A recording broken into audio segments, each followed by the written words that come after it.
Welcome, I'm Kinetic Symphony. I hunt down and report on weird and mysterious stories, from glitches to the paranormal. Case file number 772, written by Agalagos27, The Flashbang of Life. A quick backstory. Weird things have always been acquired in my apartment. I posted a few years ago about something that happened with my partner being in my apartment, going to the restroom and slamming the door angrily, only to have him walk through the front door a few minutes later. You can't escape from the bathroom window, there are bars on it, and neighbors would hear the commotion. Also, having things end up in random spots like my cell phone on the stove, cabinets wide open, remotes that were next to me a minute ago ending up on the table, etc. Yes, I have a carbon monoxide detector that works, and no, I don't have history of mental illness like schizophrenia, nor does my family. I was recently hospitalized this year from surgery that was supposed to be a safe procedure that people heal quickly from.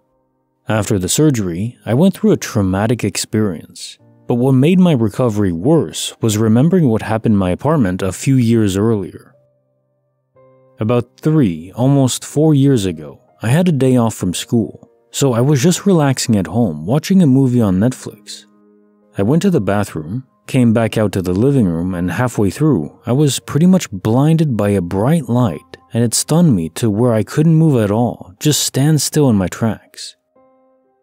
I heard extremely loud yet muffled voices, and I felt like I couldn't breathe, but as if something or someone else was breathing for me because my chest was expanding so much, but I knew I wasn't inhaling or exhaling.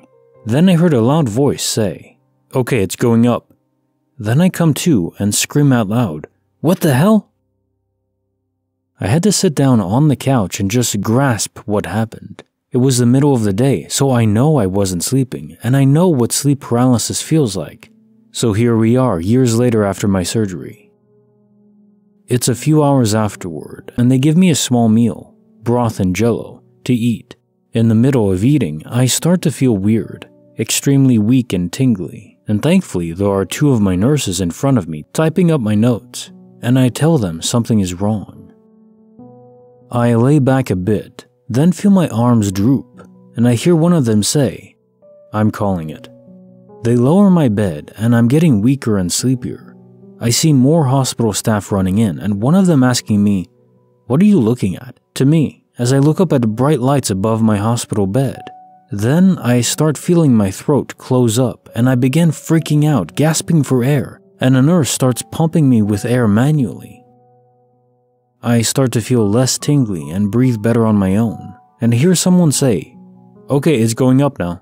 I was told in the ICU that during surgery, they severed an artery and lost almost 7 pints of blood. I'm grateful I didn't die, but I did have a premonition or glitch, etc. of what happened a year later. A few months ago. Case notes for file 772, The Flashbang of Life. So just a side note, having bars on a bathroom window, I'd feel kinda claustrophobic with that. I'm guessing you live in a higher crime area. Also, the whole description of a bright light and hearing muffled noises, it almost sounds like a flashbang. That's why I titled the story this way. Obviously, I don't think it's an actual flashbang. It's like cops busting in, flashbanging you. I don't think that's what happened. I have noted though, along my entire journey of narrating stories, that we're able to share information subconsciously, both between each other, but also with the universe itself. There's some sort of feedback loop going on there. We're just not aware of most of it. Some people are aware more than others. And this all makes sense to me. It's just information. The method of transmission is unclear, but the information is there, so it's not that improbable. There's physical matter in the world, it's just a question of how do you move it around. Well, information is even easier, it's just energy. Energy, mass, it's all the same. But mass is bound by the Higgs boson field, which makes everything have inertia and just difficult to get around. Annoying, but it gives us cool stuff like food, so I'll accept it. I like to think of them as like filaments of knowledge, just floating around in the ether. There for the plucking. Or it's almost like some people have an attraction or a lure that brings in this information, sort of like mosquitoes are drawn to people who excrete more CO2, things of that nature. Some people are just more bound to attract extra information that's beyond the standard stimuli in their surroundings. I wonder what it is about these certain individuals. And of course, it always comes back to the main question of, yes, this information is out there, but how are you predicting it in advance? The future predictions are what just blow my mind. And to me, it shouldn't be clearly possible, at least not predicting a certain future. Maybe you just get lucky. It's just this specific future happened to be what you saw, but it could have been in a different universe entirely. Case file number 773, written by Kingdom Seeker 633, The Very Thin Demon. This happened about a year or two ago, but I remember it like it was yesterday.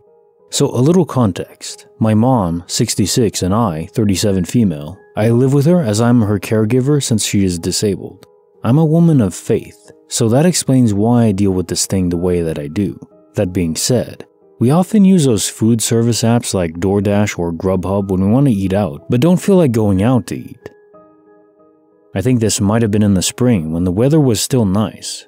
Where we live, it gets super hot in the summer. But when the weather is nice, I like to go outside extra early to wait for our food to enjoy the weather while waiting. On this particular day, the weather was low humidity at about 83 degrees Fahrenheit, 28 Celsius for my non-American friends. It was, at most, slightly breezy. Not very windy at all. Overcast, but no threat of rain. The weather conditions are important to the story. To sort of give an idea of the street layout, I live in a corner house on a 90-degree angle street. To describe it, there is a street to the left that goes west. Down that way, there's at least 6 or 7 houses until the next turn.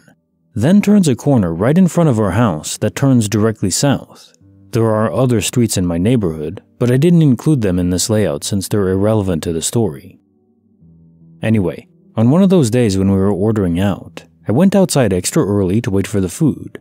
So, as I was sitting outside enjoying the weather and waiting for our food, I was just looking around my neighborhood and I happened to turn my head to the west.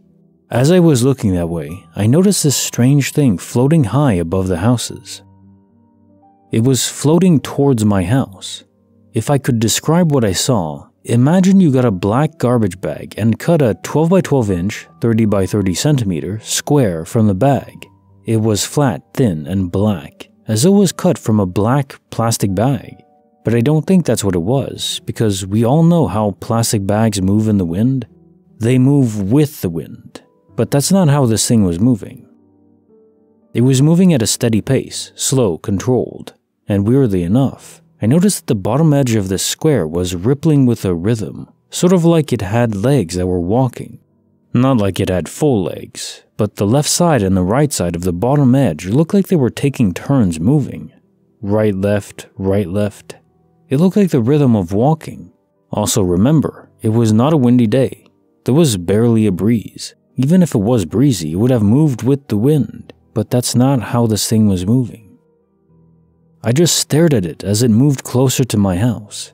I wasn't scared of it at first, I just didn't know what to make of it. So my curiosity moved me. I got up to walk closer to it to get a better look. Just as it was approaching our house, right between my house and the neighbor's house, it took a left turn. I could see the edge of it. That's how I knew it was thin.